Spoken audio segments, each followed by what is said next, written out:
they hung Haman upon the tree which he prepared for Mordecai, and the rage of the king was abated.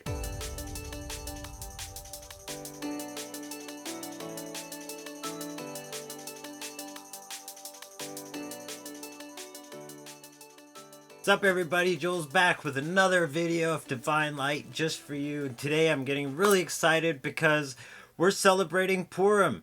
Purim is the festival of absolute deliverance. And this channel talks about ushering in the Messianic era. And once that Messianic era hits, all of the other festivals in the Jewish calendar, they're going to be fulfilled actually. And all that's going to be left is the festival of Purim, because it embodies this idea of the coming of Mashiach, the coming of this awareness into humanity. And it's just a foreshadowing of this whole event. So I'm getting really excited. We've got some Hamantaschen. And what's going on in the world right now is a total exposure of this whole idea. All of the corruption, all of the, what's been manipulated and basically conspired to keep us down and to destroy us, to destroy our awareness, to muzzle us, to silence us, to keep us apart. It's all been a ploy that's been set by people in very high positions of authority to destroy us, to cut us down, to kill our true nature. And that's what we see in the story of Purim. And funnily enough, wherever we look, we see people bowing down to Haman. And I'm not just talking about it in the physical sense with, elected officials and people appointed to public office. I'm talking about the way they're trying to keep us in subservience to them with the muzzle. We see everybody doing it. And very interestingly, there are those of us that know that this is a plot, but yet we respond and we answer to a higher authority. So we're not bound by these rules and regulations. When we go out, we shine the light. And it depends where you are. Now, I'm not saying, get into a confrontation, but we have to follow at least the vibrational example that Mordecai set when he refused to bow to Haman's decree. Why? Because Haman had said, everybody bow to me. When he would parade through the streets, everybody would bow to him. But there was one man standing. Mordecai's response was not to bow.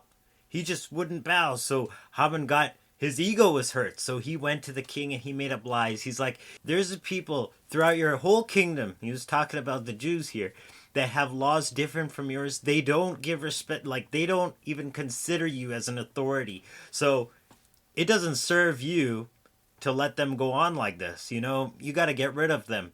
The king, of course, not knowing the motive behind this, agreed and said, yeah, I can't tolerate dissent. Send out the decree. So the edict went out, and it went out throughout the entire empire. We're talking about the Achaemenid Persian Empire. And all the Jews were to be eradicated and their wealth seized by the kingdom. What happens then? Esther, the queen, found out about this, and she had nowhere to go. Once the law was written, it became decree. It had to be carried out. So the only place she could go to have this rectified was to God. So what does she do? She fasts. She really gets in tune with source within. And all of a sudden, one night, the king can't sleep. He says, scribes, I need to sleep. Bring me the books. Bring me the chronicles and start reciting them. That will help me get to sleep. And all of a sudden, it talks about this guy, Mordecai, who actually saved the king's life one day when he heard two of the king's guards plotting to overthrow the king. So what happens? The king says, hey, what did I do for Mordecai to honor him, right? And they're like, you didn't do anything.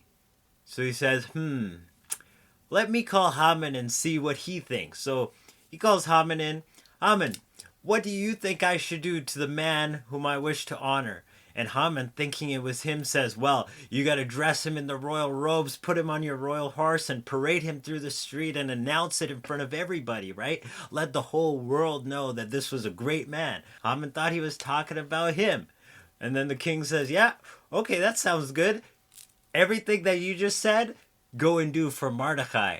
Well, That really burned Haman's grits. But it had to be done. So there was Haman leading the way with a big scowl, but he had to announce himself, this is the man whom the king wishes to honor, the very man who didn't bow down to him. Guess what? This is a time of divine justice, and if you thought that was justice, well, the story isn't even over yet. What happens, because Esther had fasted, she prepared the energetic way that opened doors to allow her to beseech the king. Now Haman wanted his revenge, right? This guy was literally seething, right? But he didn't know what to do. So he went home and he asked his wife, like, what do I do? And Zeresh, his wife, and all his friends said to him, fashion a tree 50 cubits high and hang Mordecai on it, and then come with the king to the banquet joyfully. And the matter was pleasing before Haman, and he made the tree. So we see that Haman wanted his revenge, so he went all the way and built this. The Hebrew text doesn't actually say gallows specifically, it just says tree, but the word used is that he would hang Mordecai 50 feet high for the whole city to see. But guess what? Divine justice had already been paved because Esther had taken the time to do the inner work, to get in tune with source within and pave the way that whatever physical action she took to beseech the king and ask for help would be in line with that attunement. You see, we can't do anything in the physical world without having paved the way in the spiritual realms first. But that's what's going on, and it parallels so well with what's going on in the world today, in the public stage and in our own personal lives, because the microcosm is the macrocosm. As within, so without. As above, so below. It's all one and the same. It's all holographic. So Haman builds the gallows, right? And he's excited. He's like, I'm going to get my revenge. And he goes to this banquet, which Esther is planning for both him and the king. But when he gets there, Esther says, you know what? There's a guy that wants to destroy my people, and he wants to wipe us out. And the king's like, who would do this? And she gets up and says, this guy right here, Haman. Well, the king was furious, but the decree was set, so he couldn't change it. And then the king returned out of the palace garden into the place of the banquet of wine, and Haman was fallen upon the bed whereon Esther was.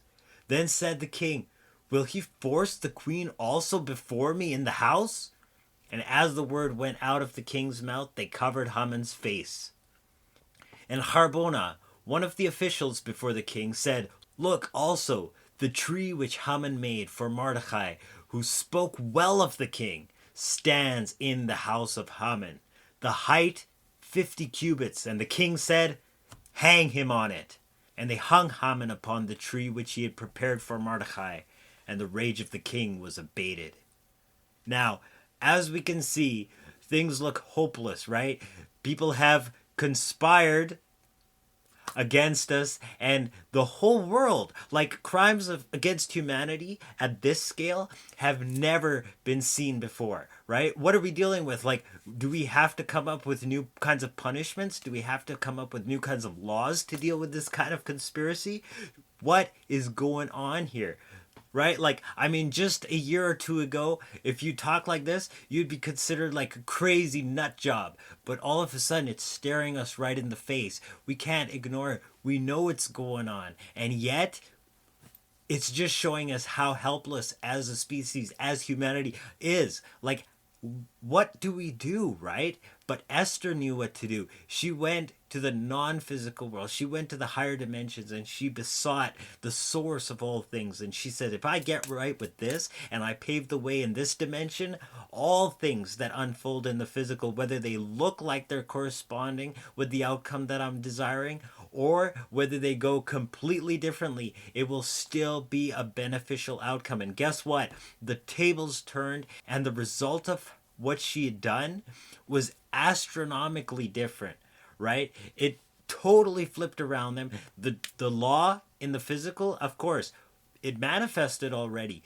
The king couldn't change it. His hands were tied. But he said, look, I can sign a new decree that you guys can defend yourself. And guess what? That whole situation changed.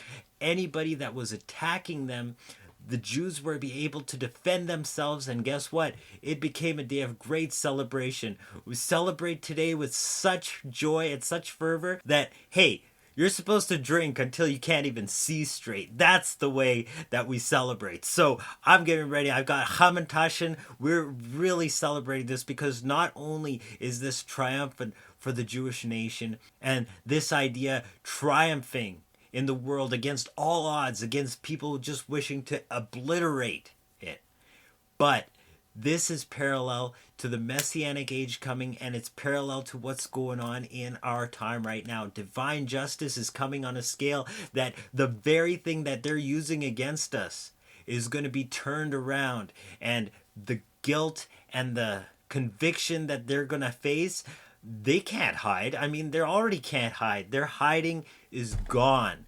They have no curtain to hide behind. They have completely lost their what's been going on for generations, the manipulation, the control, the lies through omission in the media. All of that has been going on all our lives and before that for generations. But now it's staring us in the face. It's up in the air. It's open for everybody to see. And so we are really stepped into a new timeline. And the very rope that they thought they would hang us on is going to be around their neck. And I want to close with an Arabic oracle. This perfectly sums it up so concisely. And I'm going to translate it directly because a lot of the background that the traditional translations work, they come at it with, literal historical frameworks, and we can't see the symbolic nature of how these oracles actually fit timelessly. Perish the hands of the father of the blaze, and perish he. Neither his wealth nor what he earned will avail him. He will burn in a fire that blazes, and his wife, the carrier of firewood. On her neck, a rope of palm fiber. So historically, that oracle talks about people that were in charge of the Kaaba, and they, of course, had a monopoly on their idols, and they had people in their control, in their doctrine, in their dogma, and they weren't letting that religion go. Once the truth came in, and I'm talking about transcendent truth, right? I'm not talking about any religion here. Once that truth came in, they couldn't acknowledge it. They said, we can't unite people under this truth. We are making money from the sale of idols and people making pilgrimage to us. We can't have this universal truth spread. So we're going to do everything to destroy this movement. This was like in the story, the uncle of the prophet and his wife would throw thorns in the way of the prophet, right? But those thorns would be the very firewood that her husband would burn on. Because you can't fight source. And that's what we're seeing. So justice is coming. That rope is going to be around their neck. We are going to see divine justice ushered in to this very time space that we're watching. We're going to literally watch the story of Purim unfold in a new era for us. We're going to experience it on an individual, on a micro scale, and of course on the macro scale for all of humanity and actually all flesh. The whole earth is going to be covered with this glory just as the waters cover the sea. So stay optimistic because just start celebrating. Celebrate right now because it's the day of celebration of entering into this new timeline. I love you guys. Keep the faith. Agape, Salaam, Namaste, Shalom, Hotep.